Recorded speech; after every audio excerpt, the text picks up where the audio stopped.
Hey everyone out there in the land of YouTube, Annette Dion. I'm going to do a video, a short one, on what's going on in the news. I just want to hold up my sign. Don't let them try to make you believe you are powerless. Never, never, never, never, never, ever, etc., etc. I've made the observation recently that if I'm watching MSNBC, which it's the only lamestream news that I watch. I gave up CNN last year, a long time ago. And of course I don't watch Fox. But anyway, even MSNBC, if you watch and you listen to it, what you kind of start to notice is that they keep on saying, they keep on feeding despair. So, like, when they don't know what's going to happen, say, with some loser, some case that the loser, some trial, some indictment, some subpoena, some, penalties, whatever it might be, that the loser is losing at. They never seem to present it in a way that... And then on the other hand, it could work out.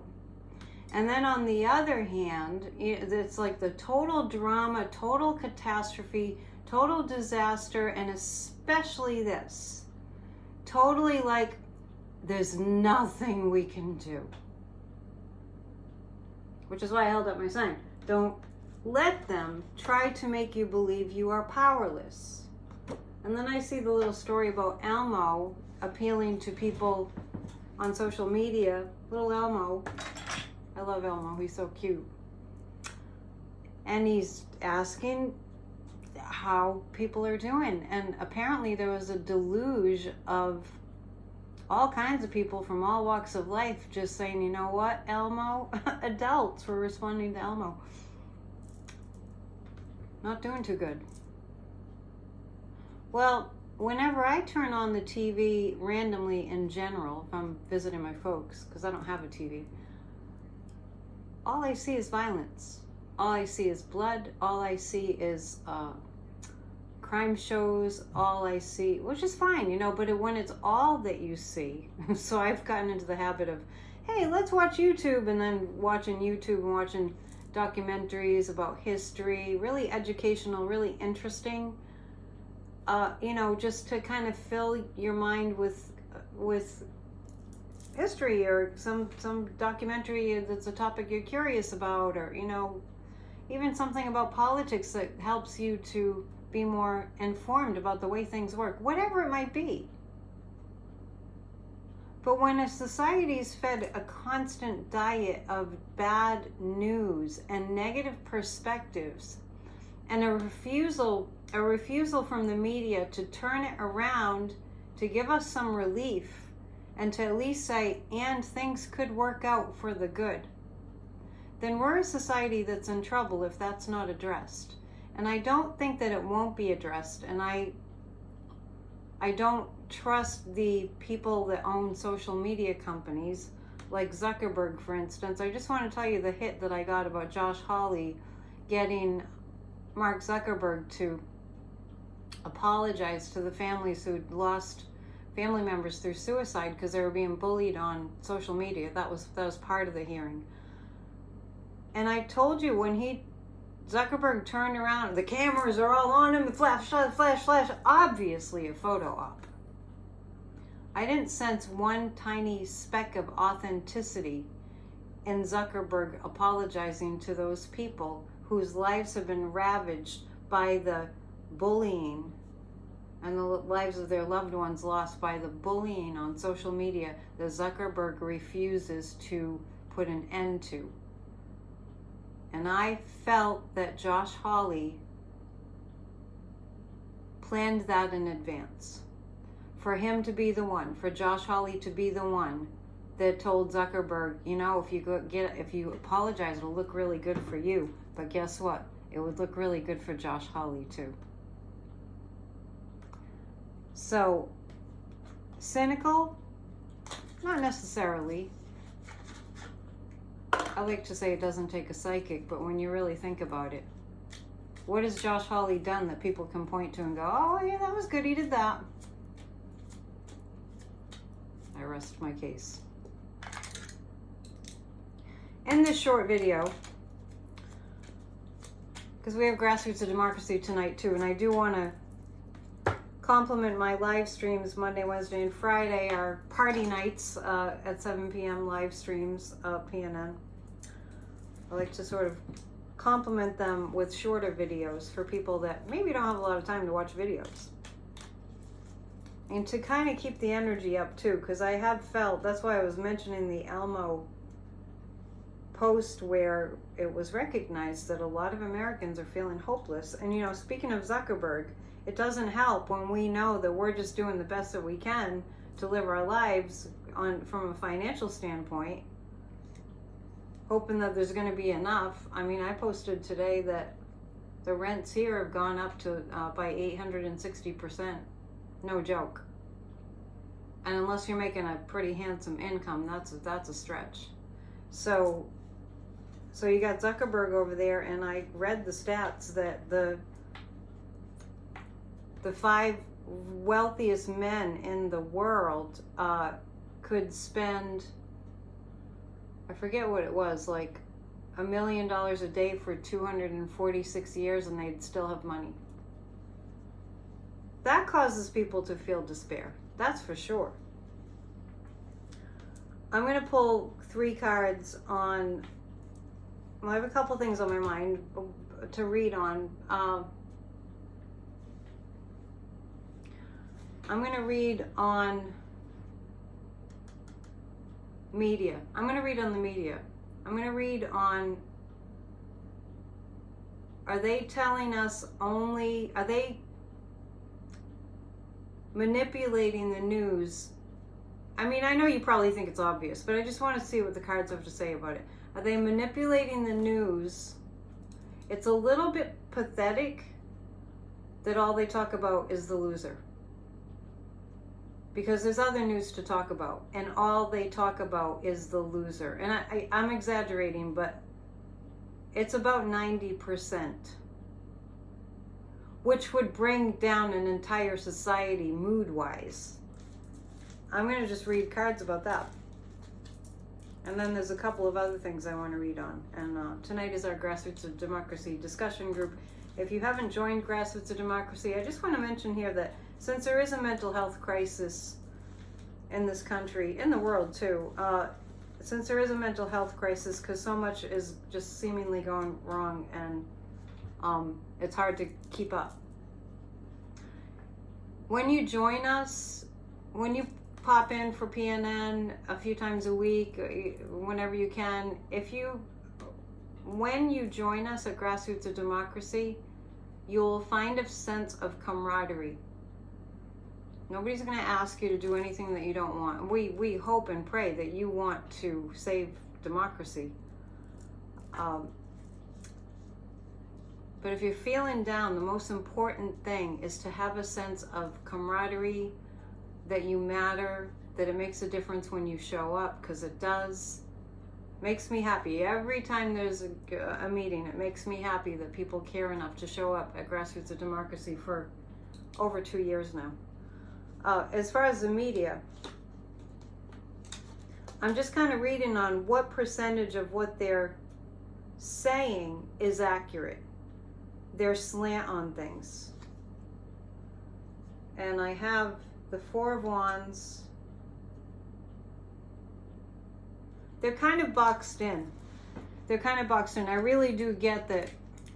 It's like if you get a job and you get a job description, it feels like the lamestream media. I'm just reading on MSNBC in particular, because they're the only ones that sort of lean a little bit more towards truth. Their job description is make sure you cover the most emotionally charged things. And I do, it's probably not in these words, but I do get, and don't make it positive. Case in point, many years ago, I used to attend screenwriter meetings. Not that I'm a screenwriter, but I'm a songwriter, and I thought it would help with my songwriting, and it was very insightful, and I learned in those meetings that if you want to write a Hollywood screenplay and you want it to be accepted, you damn well better put in sex and violence, or they're not going to look at it. And this is many years ago, but it is the same. So I kind of feel that the mainstream news is saying, make sure you put a negative spin on it. Makes sense, doesn't it? And the Four of Wands, they're kind of boxed in by that. And the Ace of Pentacles is, I just want to say that there are good people, there are good anchors that work for these, you know, like Ari Melber pops into my mind. There's a lot of good, Lawrence O'Donnell, which is why I watch, because I have some favorites. Ali Velshi, and who kind of got fired and is kind of part-time and filling in now, Alex Wagner. So anyway, there are some good people there, and they're doing what they can, but they are definitely dominated by corporate telling them, make sure you make it negative. And that's why I mentioned the Hollywood screenwriter meetings that I used to go to, like the make sure you put in violence and sex. The more sensational in a negative way, the more they want it. So keep that in mind. Take the news with a grain of salt. And I wanted to just mention that last night I did catch some of Lawrence O'Donnell, and lo and behold, Simon Rosenberg was on, and Lawrence O'Donnell said this to Simon Rosenberg, the guy that keeps the data that showed that we weren't going to have we weren't going to have last November a red tsunami. He was the one that told us that. And Lawrence O'Donnell said to Simon Rosenberg, people have been begging me to put you on again. So it was by customer, demand. And the good news is that the Republicans are so damn unpopular right now. It's like people are angry. People are so angry. I'm holding up my sign again. Don't let them try to make you believe you are powerless. That's what the mainstream news does. They're instructed to do that, to make you feel like you're powerless. Don't let them. With the abortion bans, and they just keep doubling down. And I just heard in, I think it was, I'm not remembering in which state, but they've gone an extra few degrees into fascism. And because abortion bans are very, very, very unpopular, they're making it more difficult for people to vote on the issue. I'll bring you the details about that tomorrow. So I'm going to pull 3 cards on, I'm actually going to pull 3 cards on this. The 14th Amendment, Section 3. There's no reason on God's earth that the loser shouldn't be disqualified from being on the ballot. There's no reason. The 14th Amendment, Section 3 is in existence because of people like him. Was it Jefferson Davis that did the same thing the last time there was an insurrection? So I'm going to take a look. And so this is what brought me to the conversation of don't let them make you believe that you're powerless. Because I'm listening to MSNBC and all they're saying is, oh, they're all going to do the wrong thing and they're going to keep them on the ballot. I mean, I'm kind of paraphrasing, but that's what you walked away thinking. They don't know that. That is not factual. Ask yourself, is what they're saying factual or is that conjecture? Is what they're saying factual, or are they just doing what the human mind will do? Believe me, I've worked with enough people for enough years. What the human mind will do, as almost like a defense mechanism, is go to the worst case scenario and just keep going over it and over and over and over it. I'm not willing to sign on for that. I'm not willing to sign on for, it's definitely going to be, he gets to stay on the ballot. That's not factual. So let's take a look at the cards. I have my little mini cards for this little mini reading. What's going to happen with the 13th the 14th Amendment, Section 3.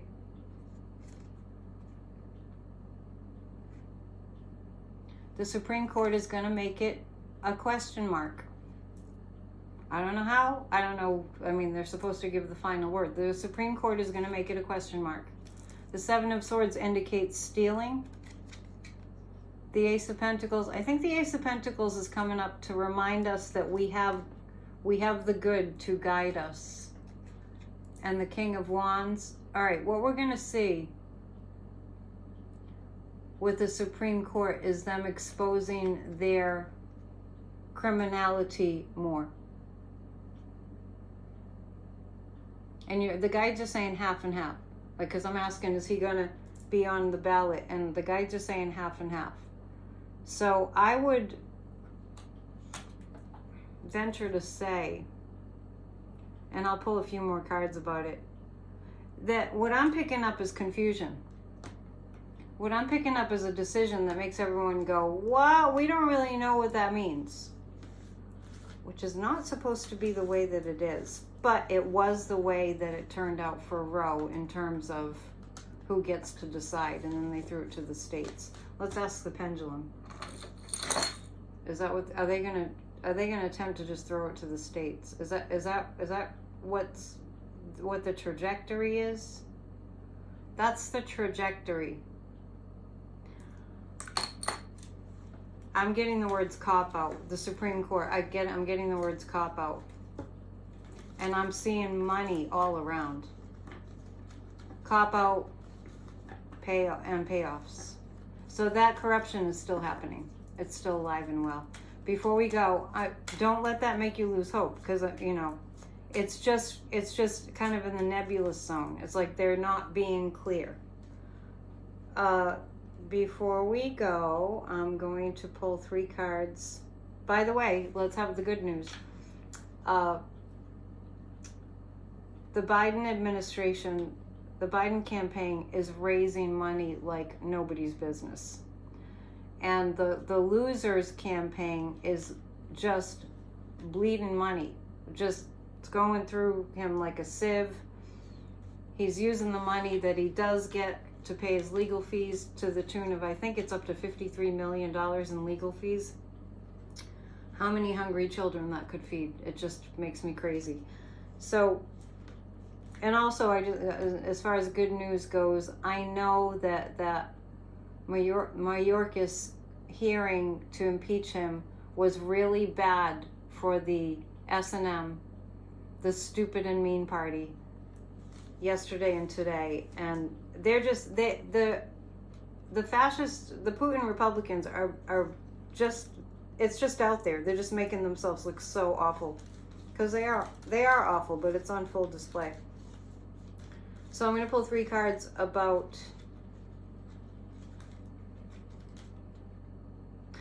I'm going to do this. I'm going to do 2 questions. One is about the loser. What's his status right now?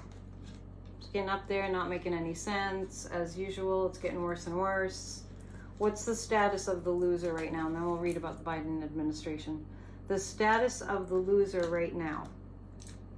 On the first day of February 1st, the status of the loser right now. And I got the hangman about him before.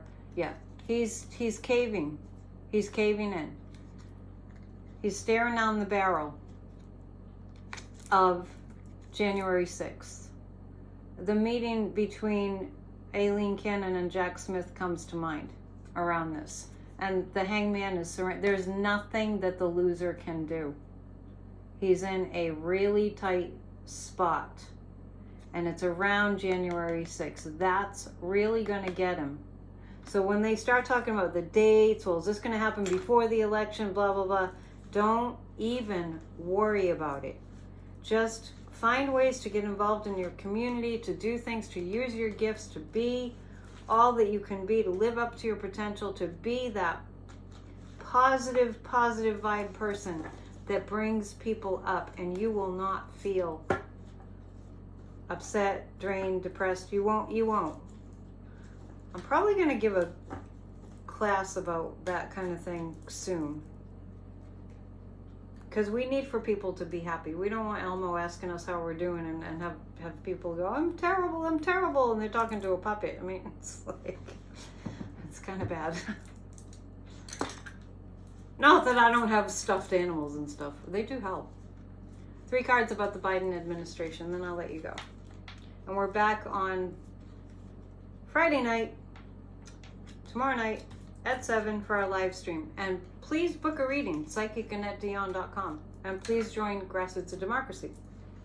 On Saturday, we have a really special show with Jonathan Glass, a holistic doctor who wrote a book on total health cleanse. And it's going to be great. So that's 12 noon Eastern time on Saturday. As far as the Biden administration, Kamala Harris is doing good. Joe Biden is doing good. King of Cups. The Two of Cups. Okay, so what's happening? The King of Cups and the Queen of Pentacles. Beautiful. The messaging is going to get really strong with the Biden administration, the Biden campaign. The Two of Cups, getting the American people to high five. Go Biden. A lot of support and a lot of agreement that this country needs to turn around, and the first thing to go in order for this country to turn around is the loser. The reason we're having so many wars on this planet right now, there is a connection to the guy who loves the orange makeup. Big connection. For entertainment purposes only, but it's not like we don't know that. I love you all so much. Give yourself a pat on the back for hanging in there. We chose to be incarnated at this time to do important work. Don't forget that. You matter. Namaste. See you soon.